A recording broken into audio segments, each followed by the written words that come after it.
Hello students. कल हम लोगों ने टाइम इंडिपेंडेंट श्रोडिंगर इक्वेशन मतलब जो प्रीवियस वीडियो था हमारा उसमें हमने time independent Schrodinger equation complete की थी। ठीक है, आज मैं आपको वो जो हमने कांस्टेंट माना था इसमें ये जे एच कर मतलब ये जो इक्वेशन नंबर 3 है ये L H S and R H S are independent to each other, मतलब एक दूसरे पर डिपेंड नहीं करते। L H S only depend upon variable R and R H S depend upon only time. ठीक है, and they does not depend upon each other. So हमने दोनों को किसी कांस्टेंट के इक्वल माना था और वो जो कांस्टेंट है वो मैंने एक एनर्जी मानी थी ई। ठीक है, तो आज उसका जस्टिफिकेशन देखते हैं कि ई ही क्यों माना गया है ना। उसके बाद अपने जैसे ही इसको एनर्जी ई के बराबर माना था तो फाई टी सोल्यूशन भी मिल गया था हमारा, और इस तरीके से हमें टाइम इंडिपेंडेंट श्रोडिंगर इक्वेशन मिल गई थी। ठीक है, तो आज हम देखते हैं physical significance and justification of constant E. ठीक है, देखें meaning or you can say justification of E constant। ठीक है, ठीक है भाई। देखें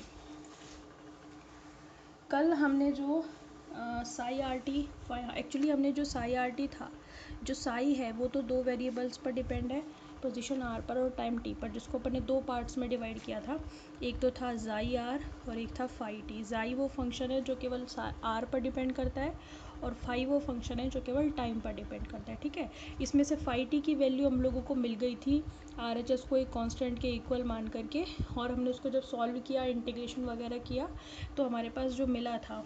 ठीक है, कंटिन्यू कर लेते हैं। इसको अपन ने जो नंबर डाले थे 3 तो ये हो गए है ना 5, और इस वाले को आप 6 डाल देना, लास्ट इसको डालना 6। ठीक है, तो इक्वेशन 6 के बाद अब मैं जो नेक्स्ट ये डाल रही हूँ ये अपनी, वैसे तो पहले वाली इक्वेशन है लेकिन अपन उसी में कंटिन्यू कर रहे हैं। तो ये इक्वेशन मिली थी हमें। ठीक है, और इसमें जो फाई टी है उसकी वैल्यू हमें कितनी मिली थी बाय इक्वेशन नंबर 4।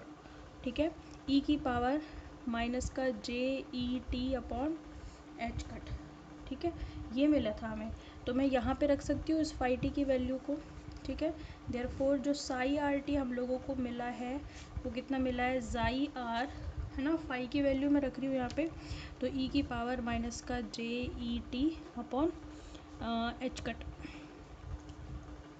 ठीक है भाई, तो इसको मत डालो आप साथ, इसकी ज़रूरत ही नहीं है हमें, इसको डालेंगे अपन इक्वेशन नंबर 7। मतलब जो कंप्लीट फंक्शन था हमारा साई वो आर और टी का फंक्शन था, उसमें से फाई टी हमने ई के इक्वल रख करके सॉल्व किया था, तो हमारे पास इक्वेशन नंबर ये आई थी phi t is equal to, और अब मैंने केवल इसकी वैल्यू रख दिया। अब आप क्या कर लो, इसको ना टाइम के रिस्पेक्ट में डिफ्रेंशिएट कर लो एक बार, है ना, differentiating with respect to time T.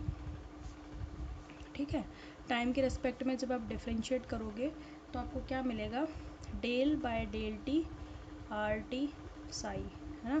Differentiate करो इसको, जाई आर डिफ्रेंशिएट करोगे तो क्या आएगा, माइनस का J E by H cut और ई की पावर माइनस का J E T by H cut. ठीक है भाई, अब आप क्या करो, इस कंप्लीट इक्वेशन को मल्टीप्लाई करो बाय जे एच कट। ऐसा मैं क्यों कर रही हूँ वो अभी आपको समझ में आ जाएगा। Multiplying by J H cut on both sides. ठीक है, मल्टीप्लाई करो ज़रा, तो इधर कितना आएगा, j H cut del by del t psi r t. ठीक है भाई, इधर आप क्या करो किससे मल्टीप्लाई किया है, जे एच कट से, है ना, जे एच कट और माइनस का J E by H cut, है ना, और जाई आर और ई की पावर माइनस का J E T by H cut. ठीक है, ये है। अच्छा अब देखो इधर तो ठीक है, हमारे पास कितना बच रहा है, j H cut del psi by del t, और साई किस किस का फंक्शन है, आर और टी का फंक्शन है ना। इधर जे स्क्वायर -1 बना, माइनस माइनस ये प्लस हो गया, एच कट से एच कट कट गया, तो क्या बच गया, ई जाई आर ई की पावर माइनस का J E T by H cut. अब ये आर एच एस में ये वाला जो पार्ट है इसकी जगह मैं साई आर टी रख सकती हूँ बाय इक्वेशन नंबर 7, ठीक है। तो आपके पास क्या बचेगा, j H cut del by del t psi r t is equals to E psi r t, ये तो बचेगा ना, इसके ऊपर वेक्टर है, ठीक है भाई। तो ये आ गई मेरे पास इक्वेशन नंबर 8, यहाँ पे लिख देना। 8 कैसे मिली है, यूजिंग 7। इसका मतलब क्या है, ये जो इक्वेशन है आपकी, ये एनर्जी ई में एक आइगन वैल्यू इक्वेशन मिलती है। याद है आपको, आइगन वैल्यू इक्वेशन हम लोगों ने पढ़ी थी, तो हमने कहा था कि अगर किसी ऑपरेटर को किसी फंक्शन पर ऑपरेट करवाया जाए और हमें वही फंक्शन वापस से मिल जाए तो हम क्या कहते हैं, हमें वही फंक्शन वापस मिल जाए विद एनी कॉन्स्टेंट वैल्यू, तो आप उसको क्या बोलते हो, आइगन वैल्यू इक्वेशन कहते हो। तो यहाँ पे आइगन फंक्शन कौन सा है, साई आर टी, बिकॉज मैंने कौन सा ऑपरेटर इस पर यूज़ किया है, जे एच का डेल बाई डेल टी, और ये किसका ऑपरेटर होता है, एनर्जी का। याद है ना आपको, ऑपरेटर फॉर्म ऑफ एनर्जी क्या होती है, जे एच का डेल बाई डेल टी। इस ऑपरेटर को मैंने साई आर टी पर ऑपरेट किया तो मुझे वही फंक्शन साई वापस से मिल गया विद एन कॉन्स्टेंट वैल्यू ई। ये क्या है, आइगन वैल्यू है। समझ में आ रही बात आपको। तो इसका मतलब ये है कि जो बेसिक हम फंक्शन लेकर के चले, ठीक है, उससे हमें जो वैल्यू मिली वो आइगन वैल्यू इक्वेशन मिली, एनर्जी में मिली। इसका मतलब ये है कि जो हमने मानी थी कांस्टेंट वैल्यू मानी थी, वो एनर्जी ही है। मतलब वो एक पर्टिकुलर सिर्फ कांस्टेंट ही नहीं है, बल्कि वो क्या है, कांस्टेंट आइगन वैल्यू है, और वो क्या है, उसका नाम एनर्जी। बात समझ में आ गई, क्योंकि जब हमने उसका जस्टिफिकेशन किया, हमने उसको आगे सॉल्व किया विद दिस फंक्शन, तो हमें एक एनर्जी में आइगन वैल्यू इक्वेशन मिलती है। समझ में आ गई बात। तो हम क्या लिखेंगे, therefore equation 8 is the eigen value equation in energy E with operator j H cut del by del t. तो जे एच का del by del t energy का ऑपरेटर होता है, इसीलिए मैंने पहले क्या किया था, डिफरेंशिएट किया था, फिर जे एच कट से मल्टीप्लाई किया था। तो जे एच का डेल बाई डेल टी एक एनर्जी का ऑपरेटर ही तो है, इसलिए किया था। समझ में आ गई। तो आपको स्टेप बाय स्टेप याद रखना है, और लास्ट में आपको उनका लिंक पता चल जाता है कि हमने ऐसा क्यों किया है, ताकि डेरिवेशन याद रखने में आपको क्या है, आसानी रहती है। समझ में आ गई बात आपको। So this is the justification of constant E. So this constant E is not only a constant but also it is clear that it is an energy. समझ में आ गई बात आपको, ठीक है। अच्छा, एक चीज़ और इसमें कि जो ये आपका जो यहाँ पे फंक्शन है Sai, this is also an, अगर आप इसका इक्वे क्या लेकर के चलें, स्क्वायर ले लें, ठीक है, तो प्रोबेबिलिटी कितनी होगी आपकी, प्रोबेबिलिटी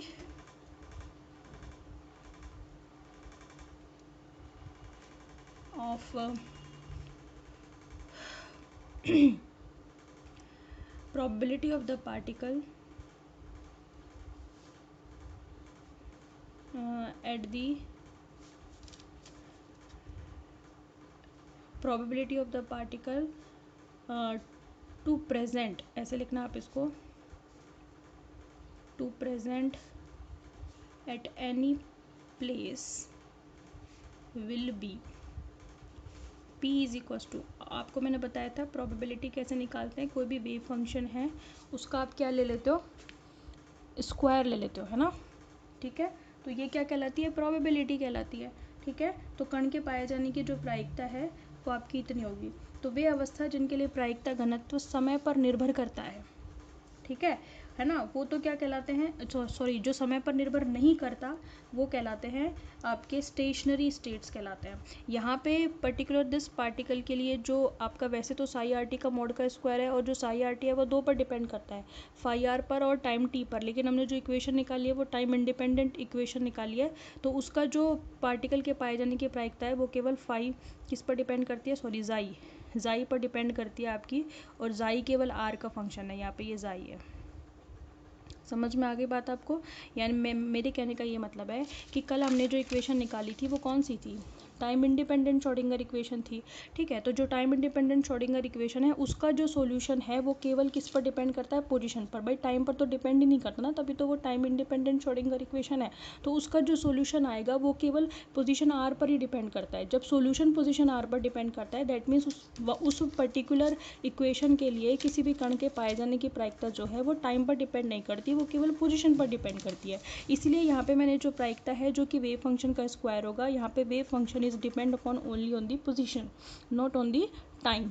तो वो वेव फंक्शन जिनके लिए कण के पाए जाने की प्रायिकता केवल समय पर निर्भर नहीं करती बल्कि केवल पोजीशन पर डिपेंड करती है, वो कहलाते हैं स्टेशनरी स्टेट्स या स्थायी अवस्था फलन, ठीक है। तो आप यहाँ पे लिख सकते हैं therefore the states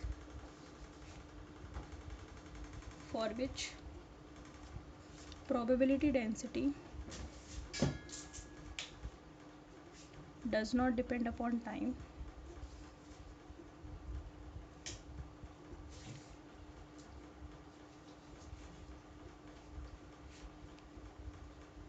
they are called stationary states।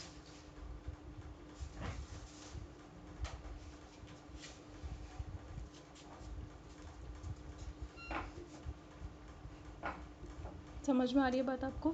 तो यहाँ पर this probability density doesn't depend upon time, so this is called stationery state, ठीक है भाई।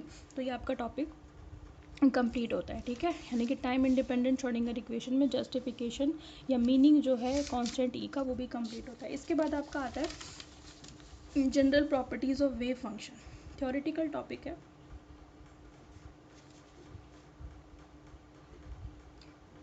General properties of wave function, ठीक है, इंपॉर्टेंट है, थ्योरेटिकल टॉपिक का फेवरेट टॉपिक है ये। मतलब थ्योरेटिकल क्वेश्चंस भी तो आते हैं ना आपके, सारे डेरिवेशंस ही थोड़ी ना आते हैं। तो उसमें इंपॉर्टेंट टॉपिक आपके कौन कौन से हैं? एक तो है स्टेट फंक्शन, कि स्टेट फंक्शन क्या होता है। दूसरा है आपका जो हमने पोस्टुलेट्स पढ़े थे क्वांटम मैकेनिक्स के, ठीक है, मतलब वो ऑपरेटर से लेकर के पूरे चैप्टर का जो हमने समरी पढ़ा था वो हमने किस टॉपिक के अंदर पढ़ा था, वो हमने पढ़ा था पोस्टुलेट्स ऑफ क्वांटम मैकेनिक्स में, ठीक है। वो एक इंपॉर्टेंट टॉपिक है थ्योरी में। और फिर आता है आपका general properties of wave function, और इसके अलावा आता है physical meaning of wave function, जो इससे नेक्स्ट टॉपिक मैं आपको बताऊंगी, ठीक है। तो ये 3 4 5 टॉपिक है जो क्वांटम मैकेनिक्स में थ्योरी के फेवरेट टॉपिक है, जो जनरली पूछे जाते हैं, ठीक है। तो नेक्स्ट आपका general properties of wave function, यानी कि हमने जो टाइम इंडिपेंडेंट और टाइम डिपेंडेंट श्रोडिंगर इक्वेशन में जो वेव फंक्शन पढ़ा है उसकी क्या क्या खास बातें हैं, क्या क्या उसके बेसिक प्रॉपर्टीज़ हैं, जो उसके व्यापक गुण हैं। जनरल प्रॉपर्टीज़ मीन्स उसके जो व्यापक गुण हैं उनका क्या मतलब निकलता है वो हम देखेंगे, ठीक है। सबसे पहला, what is the time dependent Schrodinger equation.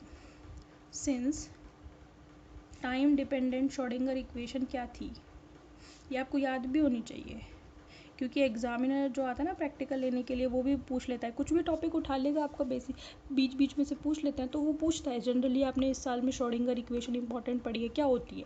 आपसे डेरिवेशन वहाँ पे कोई नहीं पूछेगा, जनरली जो प्रैक्टिकल लेने के लिए आता है बंदा वो आपसे क्या पूछेगा थ्योरी के, वो ऐसे ही पूछ लेगा कि भाई श्रोडिंगर इक्वेशन क्या होती है, ठीक है। आपसे पूछा टाइम डिपेंडेंट, आपने बताई टाइम इंडिपेंडेंट, तो ये तो इसका मतलब ये हो गया कि आप रट्टा मार रहे हो, ठीक है। तो इसका ध्यान रखना आप। तो टाइम डिपेंडेंट श्रोडिंगर इक्वेशन कौन सी होगी आपकी, जिसमें आपने हैमिल्टोनियन काम में लिया है, ठीक है।